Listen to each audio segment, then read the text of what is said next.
दोस्तों, उत्तराखंड यूं तो देवताओं की भूमि है, लेकिन आजकल यहां जो चर्चित अंकिता भंडारी केस की फाइलें खुल रही वो अमेरिका की एप्स्टीन फाइलों से कम नहीं है। अब सच्चाई यह है कि यहां की गली गली इन फाइलों का जिक्र हो रहा है और सड़कों पर जनता खुलेआम लाउडेस्ट स्पीकर पर बोल बोलकर बड़े बड़े नेताओं के नाम ले रही है। उन नेताओं के नाम जिनकी अय्याशियों ने 18 साल की एक बेटी अंकिता की जान ले ली थी।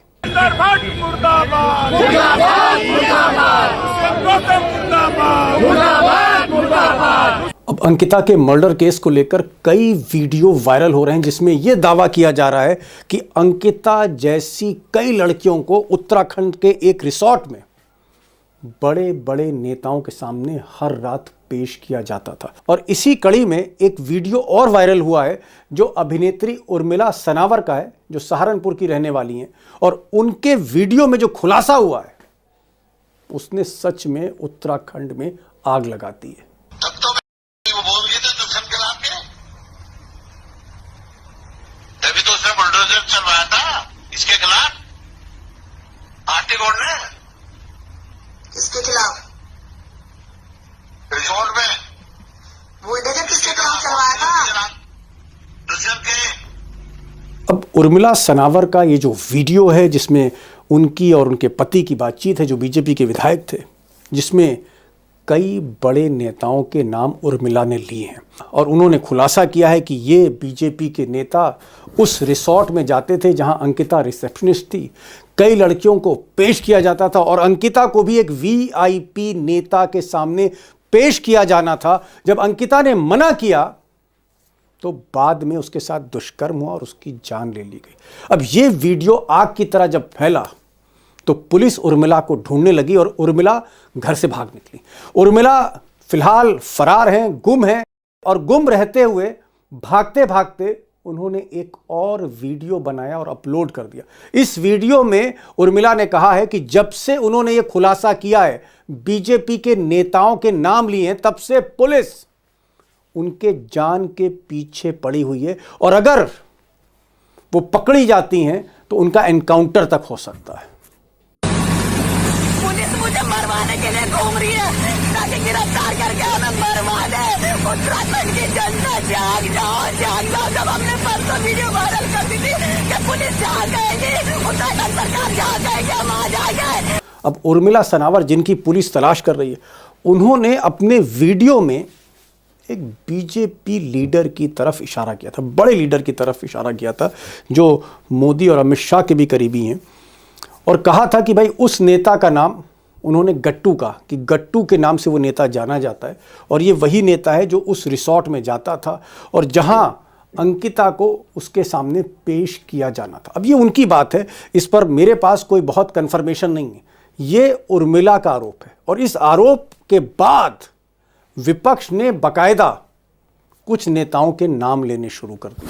उसमें से एक नाम दुष्यंत गौतम का है। अभी जो दुष्यंत गौतम हैं ये उत्तराखंड के प्रभारी हैं, धामी इनके करीबी हैं, ये मोदी के भी करीबी हैं, ये बीजेपी के नेशनल जनरल सेक्रेटरी हैं, छोटे मोटे नेता नहीं हैं, दलित फेस हैं वहाँ के। अब इनका जब से नाम लिया तो विपक्ष ने और छीछा लेदर शुरू कर दी। This case, BJP person is definitely he was not not trial, but he was convicted. So आप सोच सकते हैं कि how these criminals are shielded by the government, current government, and rather than protecting the daughters of the country, they are protecting the criminals. अब दूसरी तरफ दुष्यंत गौतम का कहना है कि साहब बेवजह उनका नाम घसीटा जा रहा है, उन्हें बिना किसी कारण बदनाम किया जा रहा है, वो इस टाइप के आदमी नहीं, ये उनका कहना है। और यहाँ तक दुष्यंत गौतम ने कह दिया कि भाई जो अगर नाम लेगा, खासकर विपक्ष, तो मैं इनके खिलाफ कानूनी कार्रवाई करूंगा, ये उनका कहना है। सब चीज के लिए मैं तैयार हूं, लेकिन जो भी लोग ये भ्रम फैलाने का काम कर रहे हैं, मेरी छवि को धूमिल करने का काम कर रहे हैं, मैं उनको आगाह करना चाहता हूं, इसकी सबकी जांच की जाएगी। अब उत्तराखंड में जो मुख्य विपक्षी दल है कांग्रेस, वो भी मौका छोड़ना नहीं चाहती। कांग्रेस का कहना है कि भाई सारा का सारा जो कसूर है वो इस आदमी का है, पुष्कर सिंह धामी जो मुख्यमंत्री हैं उत्तराखंड के।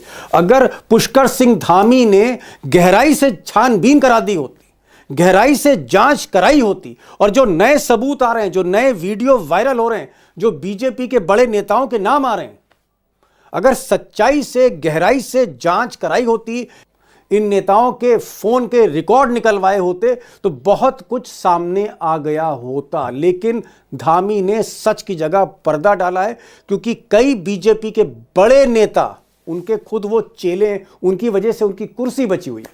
यहां तक कांग्रेस ने आरोप लगाया कि साहब जो रिसोर्ट था जहां दुष्कर्म हुआ, जहां हत्या की साजिश रची गई, जहां तमाम सबूत थे, उस रिसोर्ट पर मौके वारदात पर जानबूझकर बुलडोजर चलवाया पुष्कर सिंह धामी ने, ताकि सबूत नष्ट हो सके। और इत्तेफाक देखिए कि इस बात का खुलासा बीजेपी की एक महिला विधायक ने कर दिया, जिन्होंने बुलडोजर चलवाया था। उन्होंने कहा कि साहब बुलडोजर हमने चलवाया चीफ मिनिस्टर के आदेश पर।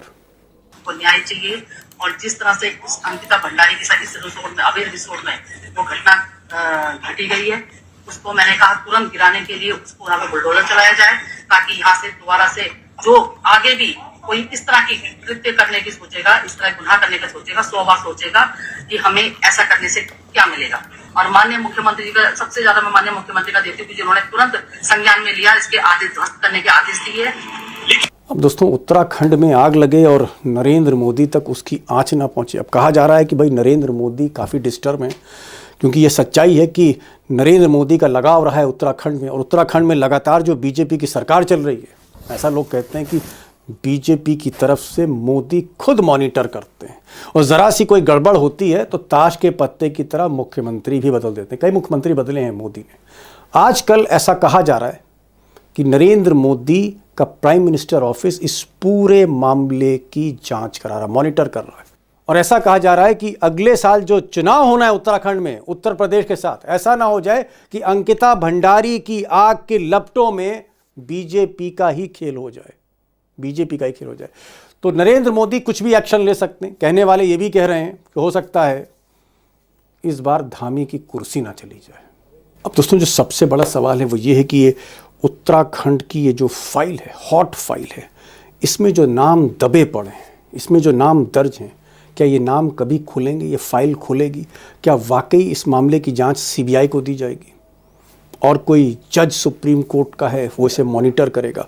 अब मुख्य विपक्षी दल कांग्रेस का तो यहाँ तक कहना है कि साहब धामी को हटाया जाए, दूसरा मुख्यमंत्री लाया जाए, और ये जो मामला है इसकी जांच कोई सुप्रीम कोर्ट का सिटिंग जज करे, एटलीस्ट सुप्रीम कोर्ट का हो या फिर हाई कोर्ट का जज हो, वो जांच करे। वरना धामी की कोशिश है इस मामले पर लीपापोती करने की। बहरहाल आगे क्या होने जा रहा है, बड़ी खबर तो यह है कि 2 दिन बाद ही पहली बार मुख्यमंत्री का घेराव करने जा रही जनता। उसके बाद आगे क्या होगा? अब दोस्तों, सुप्रीम कोर्ट का जज जो है वो जांच करता है, या फिर इसकी जांच सीधे सीधे सीबीआई को दी जाती है, या मोदी कोई एक्शन लेते हैं?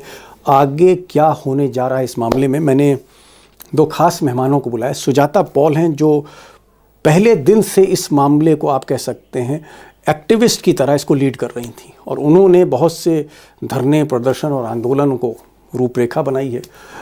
इस पूरे मामले की तह में है, फायर ब्रांड लीडर हैं, उनको भी सुनिएगा कि वो चाहती क्या है, विपक्ष क्या चाहता है, क्या हो इस मामले में अब। और हमारे साथ उमाकांत रहेंगे। उनसे मैंने पूछा है कि भाई क्या वाकई मोदी सीरियस दिख रहे हैं, या मोदी इस मामले को भी कहीं ना कहीं ढक देंगे, क्लोज कर देंगे। जी सुजाता जी, इसमें जो बड़ा सवाल है वो ये है कि ठीक है, एक बहुत ही दुर्भाग्यपूर्ण घटना हुई। एक छोटी सी बच्ची जो एक भविष्य तलाश कर रही थी, नौकरी कर रही थी रिसेप्शनिस्ट के तौर पे, उसके साथ दुष्कर्म होता है, ब्लैकमेल किया जाता है, बाद में मर्डर कर दिया जाता है। और बीजेपी के कई लीडर उस रिसोर्ट पर जाते थे जहां पर ये सारे कुकर्म हो रहा था। वो बात समझ में आती है और इसमें सजा भी हुई है। लेकिन मुख्यमंत्री पुष्कर धामी, अचानक इनके ऊपर उंगलियां क्यों उठ रही हैं? क्या पुष्कर धामी का कोई इन्वॉल्वमेंट है, या पुष्कर धामी जो मुख्यमंत्री हैं वो सीबीआई जांच नहीं कराना चाहते, या फिर पुष्कर धामी का कोई और कनेक्शन सामने? पुष्कर धामी का घेराव क्यों उत्तराखंड की पब्लिक करने जा रही है? पुष्कर धामी सर्वे सर्वा है, मुखिया है, तो सीबीआई जांच और न्याय के बीच में वही तो रोड़ा बन रहे हैं। अगर सीबीआई जांच की वो संस्तुति कर देंगे तो दूध का दूध पानी का पानी हो जाएगा और केंद्रीय संस्था है वो, तो अगर केंद्रीय एजेंसी को भी वो रोक रहे हैं तो किस बात को छुपा रहे हैं? कहीं ऐसा तो नहीं है कि जो प्रभारी होता है वो हमेशा रिपोर्ट देता है मुख्यमंत्री का केंद्र में, और ऐसा तो नहीं है कि उनके पास कुछ ऐसे तथ्य सबूत है जिन सबूतों के आधार पर आज दुष्यंत गौतम, जिनको गट्टू के नाम से संबोधित किया गया था, उन्होंने इनकी सरकार को बचाया है। तो दोनों के बीच में जो साठगांठ है उसका बाहर आना बेहद जरूरी है कि कौन से वो सबूत है जिनको छुपाए जा रहे हैं, और मुख्यमंत्री पुष्कर सिंह धामी अब तो लग रहे हैं कि वो छुपा रहे हैं वो तथ्य जिनसे दुष्यंत गौतम का रोल सामने आ जाएगा। और दुष्यंत गौतम ही नहीं, अजय कुमार नाम भी आया है इस पूरे प्रकरण में।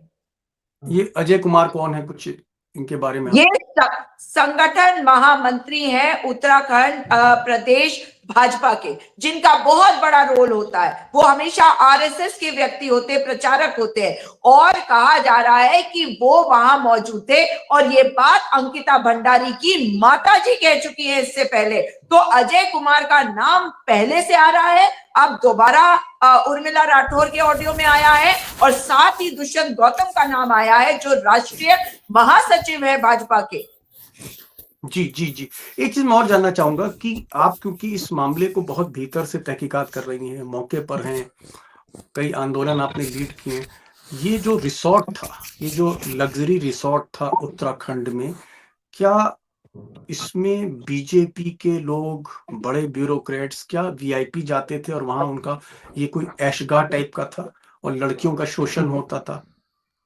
देखिए, ये तो साफ है कि ये भारतीय जनता पार्टी और आरएसएस के विनोद आर्या का रिजॉर्ट है, और ये रिजॉर्ट की जमीन दी गई थी आंवला कैंडी बनाने के लिए। तो ये रिजॉर्ट ही इलीगल है, और यहाँ पर अगर आरएसएस का व्यक्ति है, उसका बेटा अंकित आर्या मुख्यमंत्री पुष्कर सिंह धामी के द्वारा 2022 में ही दर्जाधारी मंत्री बनाया जाता है, और उसके बाद ये सारा मामला सामने आता है। तो जो एबीवीपी में रहा हो वो सजा आज काट रहा है, जेल के अंदर है। तो आप इससे अंदाजा लगा सकते हैं कि कितने बड़े बड़े लोग वहां जाते होंगे, और निश्चित तौर पर ये तभी बाहर आएगा जब इसमें तहकीकात होगी। और पुष्प, जो अंकिता भंडारी का मित्र था, जिसके माध्यम से ये बातें आई थी, उसके व्हाट्सएप चैट्स में भी वीआईपी लिखा गया था और कहा गया था कि मुझे वीआईपी को जो है स्पेशल सर्विसेज देने को कहा गया। स्पेशल सर्विसेज क्या होता है? एक लड़की को कहा गया स्पेशल सर्विसेज दो। इसके अलावा प्रेमचंद अग्रवाल, जो तब कैबिनेट मंत्री थे, उन्होंने विधानसभा में खड़े होकर कहा था वीआईपी एक कमरा है। अब दोबारा से जब ये बात आई है कि वो वीआईपी कौन है, तो उत्तराखंड की जनता को तो कम से कम आज तक क्लोजर नहीं मिला, क्योंकि दबी जुबानों में ये नाम बार बार लेते जा रहे हैं। और इसलिए ये हमारे लिए कोई बड़ी बात नहीं हुई है कि ये सामने आ गया। हमारे लिए ये प्लस पॉइंट है कि भाजपा के लोगों ने, भाजपा के पूर्व विधायक ने इस बात को उस ऑडियो में कहा है, और हमारी जो बात है उस पर मोहर लगाई है कि हाँ, वीआईपी है, और वीआईपी में अजय कुमार का नाम भी है, और वीआईपी में दुष्यंत गौतम का भी नाम है।